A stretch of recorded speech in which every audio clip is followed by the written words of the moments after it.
Hi there. Good afternoon, everybody. I want to welcome you here to the Prog Monster. My name is Murph. I am the host of this show. This is a show that is dedicated to progressive rock and other forms of rock music. So we're here for the bi-weekly episode of Not What We Hope For. Yeah, every couple of weeks I put out one of these episodes in which I pick an album that I like. In most cases, I like quite a bit. In this case, I like this one quite a bit. But for whatever reason, it just didn't get where I thought it was going to be.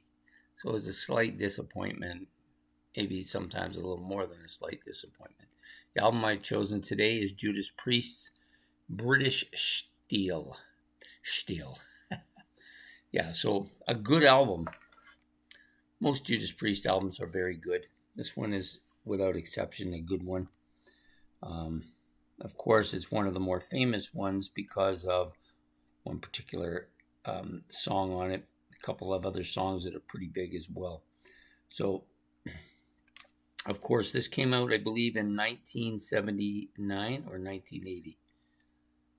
Yeah, sorry, it was 1980. My apologies. So, 1980, British Steel, an album that I think really kind of cemented Judas Priest is one of the preeminent or premium metal bands of the late 70s and early 80s. One of the kind of pioneers of heavy metal. This features, of course, Rob Halford on lead vocals, Glenn Tipton on lead guitars, K.K. Downing on lead guitars, Ian Hill on bass guitar, and Dave Holland on drums. So yeah, this was the classic band, the classic lineup of the band, and this album did very well. It also had Living After Midnight, which is one of their biggest hits. A song that I still like a lot. I know there's some metal people don't like it. They say it's too commercial. I'm not one of those people. I do like it. You've got Metal Gods on here, which is, of course, another big, well-known song, Breaking the Law, another great tune on here, and The Grinder, of course. All these songs really good, really solid.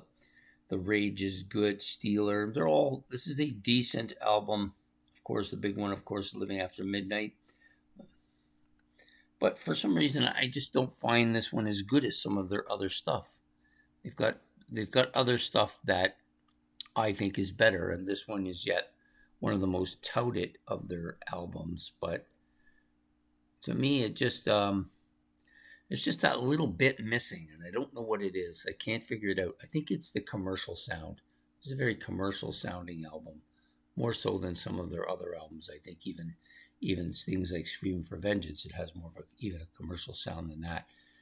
And it doesn't have as many of the great deep cuts that you get on some of their other albums. In fact, with Judas Priest, the deep cuts are the better songs most of the time. And in this case, the better songs is probably the ones that I mentioned already. Yeah, nice shot of them back here too.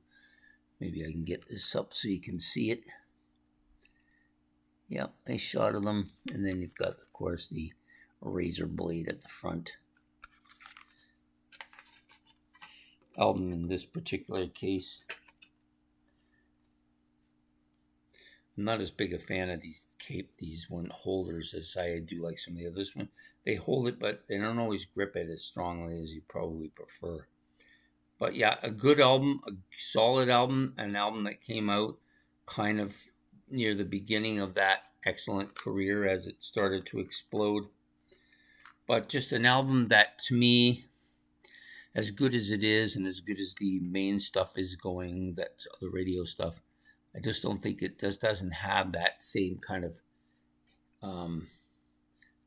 it's not that the deep cuts are bad either. They're good. It's just that I don't think they're as good as some other albums. So anyways, that was the album I chose for today for not really what I hoped for.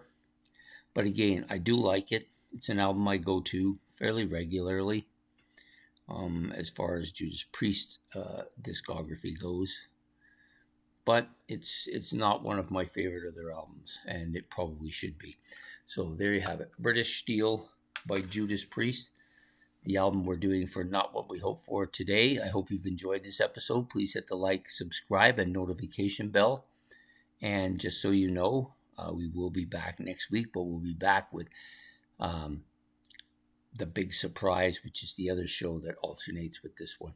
If you got any comments about the British Steel album or about Judas Priest, or how do you guys feel? Is it near the top of your favorite British Judas Priest albums? Is it in the middle? Maybe it's a lesser album. Maybe there's things about it you don't like at all, or maybe absolutely think this is the best Priest album. I don't know. Seems to be a wide range on this one. So, anyways, glad to have had you today for this show, and we will see you next week for the big surprise. So take care and have a good one. Goodbye.